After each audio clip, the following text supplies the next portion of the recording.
시청자 여러분 안녕하십니까? VOA 뉴스투데이 시작합니다. 토니 블링컨 미 국무장관이 대북 정책에 대한 검토를 통해 추가 제재와 외교적 장려책 등 어떤 도구를 사용할 수 있는지 살펴보겠다고 말했습니다. 조 바이든 대통령도 한반도 비핵화 문제의 진전을 위해 이 같은 정책 검토를 지시했다는 설명입니다. 첫 소식 함지하 기자가 보도합니다. 블링컨 장관은 1일 미 NBC 방송과의 인터뷰에서 북한의 비핵화 가능성을 묻는 질문을 받고 북한 문제는 시간이 지나면서 더 심해진 나쁜 문제라고 거듭 강조했습니다. Andrew, this is a problem, a bad problem that has gotten worse over time. 블링컨 장관은 바이든 대통령이 북한과 관련해 요구한 첫 번째 일은 한반도의 비핵화를 진전시키고 북한의 무기가 제기하는 증가하는 문제를 다루기 위해 가장 효과적인 수단을 우리가 사용하고 있는지를 분명히 하도록 정책을 검토하라는 것이었다고 말했습니다. 그러면서 이 정책 검토에는 추가 제재와 동맹과의 조율, 그리고 외교적 장려책 등이 포함된다고 강조했습니다. Well, the first thing we're going to do is to review the policy across the board, to look at what tools we have, including additional sanctions, including especially additional coordination and cooperation with allies and partners, but also to look at diplomatic incentives. 블링컨 장관은 대북 정책에 대한 검토가 끝나면 어떻게 앞으로 나아갈 계획인지 말할 수 있을 것이라고 덧붙였습니다. 앞서 블링컨 장관은 지명자 시절이던 지난달 19일 미 상원 외교위원회 인준청문회에 출석해 전반적인 북한에 대한 접근법과 정책을 재검토해야 한다고 밝힌 바 있습니다. 현재 바이든 행정부의 외교 안보팀에는 블링컨 장관과 함께 웬디 셔먼 국무부 부장관 지명자와 커트 캠벨 백악관 국가안보회의 아시아 담당 조정관 등 과거 북한과의 협상 경험이 있는 전직 당국자들이 합류한 상태입니다. 이에 따라 이들을 중심으로 북한 문제에 대한 전반적인 검토가 이뤄지고 있을 것으로 추정됩니다. 이날 블링컨 장관은 중국에 대해서도 강경한 정책을 예고하면서 중국이 미국과 다른 나라들의 가장 중대한 도전을 제기한다는데 의심의 여지가 없다고 강조했습니다. 블링컨 장관은 우리가 중국과의 관계에 어떤 측면을 다루고 있든지 간에 우리는 약함이 아닌 강함의 위치에서 중국에 접근할 수 있어야 한다고 말했습니다. VOA 뉴스 함지하입니다. 조 바이든 미국 대통령이 1일 성명을 통해 미얀마의 군부 쿠데타를 민주주의에 대한 공격으로 규정하고 강력한 제재를 다시 검토할 것이라고 경고했습니다. 바이든 대통령은 이날 성명에서 미얀마 군부의 쿠데타와 정치인 구금, 국가 비상사태 선포는 민주주의 이행과 법치주의에 대한 직접적인 공격이라면서 군부가 국민의 뜻을 지배하려 하거나 신뢰할 만한 선거 결과를 없애려 해서는 안 된다고 비판했습니다. 그러면서 미얀마 군부의 즉각적인 권력 포기와 구금자 석방, 통신 제한 해제, 시민들에 대한 폭압 중단을 요구하도록 국제사회가 힘을 모아야 한다고 강조했습니다. 앞서 토니 블링컨 미 국무장관도 성명에서 미얀마 군부에 즉각 아웅산 수치 국가고문을 석방할 것을 촉구하면서 미국은 민주주의와 자유, 평화, 발전에 대한 미얀마 국민의 열망을 지지한다고 밝힌 바 있습니다.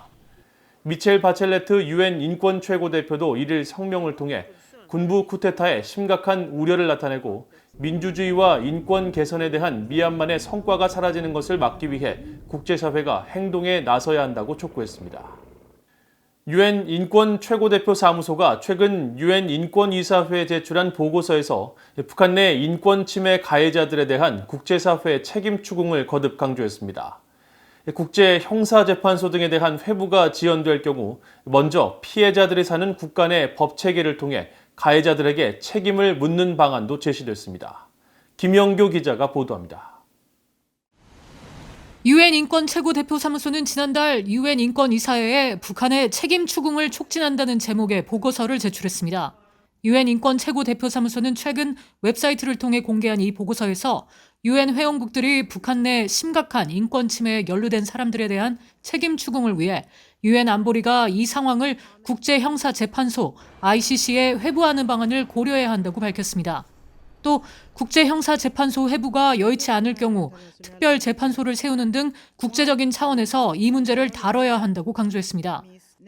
유엔 인권 최고대표사무소는 그러나 당장은 실현 가능성이 어려울 것으로 진단하면서 대신 북한 인권 침해 피해자와 그 가족이 정착한 국가의 국내 사법기관이 북한에서 벌어진 반인도적 범죄에 연루된 개인들에 대해 책임을 묻는 방안을 제시했습니다.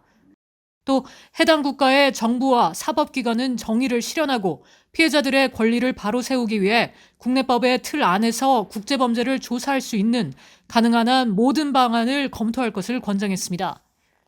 유엔 인권 최고 대표사무소는 그러면서 미국과 한국 등에서 피해자들이 북한 정권을 상대로 소송을 제기하는 사례들을 긍정적으로 평가하면서도 원고들이 관련 정보와 증거를 확보하고 북한 정권의 자산을 확인하는 데 계속 어려움이 있다고 지적했습니다. 아울러 탈북민들을 면담한 결과 북한 정권이 정치범 수용소뿐 아니라 일반 수용소에서도 반인도적 범죄를 자행하고 있다는 합리적인 근거가 있다고 밝혔습니다. 그러면서 북한 정권은 주민들이 기본적인 인권을 행사하는 것조차 범죄로 규정하고 있다면서 수감자들이 혹독한 수감 환경에 처했다고 지적했습니다. 유엔 인권 최고 대표사무소는 북한 내 심각한 인권 침해 상황에 대해 책임을 추궁해야 한다는 목소리가 이어지고 있지만 한반도 관련 정치적 사안들을 우선시하는 흐름 때문에 책임을 규명하려는 움직임이 둔화되고 있다고 우려했습니다. 이어 북한의 인권 침해 상황에 대한 책임 추궁은 정의를 추구하고 향후 이 같은 상황의 재발을 막는 것에만 목적이 있는 게 아니라 한반도의 지속적인 평화와 안정을 이루는 데 반드시 필요한 과정이라고 강조했습니다. 유엔 인권이사회는 오는 22일 개막하는 제46차 정기회에서 북한의 인권 상황을 검토할 예정입니다. VOA 뉴스 김현교입니다. 북한 당국이 남포 항구 일대에 최소한 5개의 대형 유류 저장 시설을 추가로 짓고 있는 모습이 위성 사진을 통해 포착됐습니다. 맥사 테크놀로지가 지난 12월 23일 촬영해 구글어스에 공개된 위성 사진을 VOA가 분석한 결과 기존 유류 저장 탱크들이 밀집한 지역에 지름 약 32m에 이르는 원형 부지 4개와 지름 25m의 부지 1개가 조성된 것으로 나타났습니다. 또 일부 부지에 건설 자재와 트럭, 인력의 움직임도 포착됐는데 5개 저장 시설이 모두 완공되면 이 일대 북한의 유류 저장 시설은 30개 이상으로 늘게 됩니다. 미국의 전문가들은 이런 움직임에 대해 북한 당국이 제재로 인한 유류 부족을 피하기 위해 비축량을 늘리려는 시도로 풀이했습니다. 유엔 안보리는 지난 2017년 12월 채택한 대북결의 23975를 통해 북한으로 유입이 가능한 정제유 상한선을 연간 50만 배럴로 제한했지만 유엔 안보리 대북제재위 전문가 패널 등은 북한 당국이 선박간 환적 등 제재 회피를 통해 유류를 꾸준히 반입하고 있다고 지적한 바 있습니다. 뉴질랜드와 노르웨이가 자국 내 북한으로 송환해야 할 북한 노동자가 한 명도 없다고 보고했습니다. 두 나라는 2019년 12월까지 북한 노동자를 모두 본국으로 송환하도록 한 유엔 안보리 결의 23975에 따라 지난달 유엔 안보리에 제출한 결의 이행 보고서에서 이같이 밝혔습니다. 노르웨이는 특히 자국 이민법에 따라 유엔 안보리 혹은 대북제재위원회로부터 제재 대상으로 지정된 모든 개인이 노르웨이에 입국하거나 경유하는 것을 막고 있다며 북한 노동자들에 대해서 이를 적용하고 있다고 설명했습니다.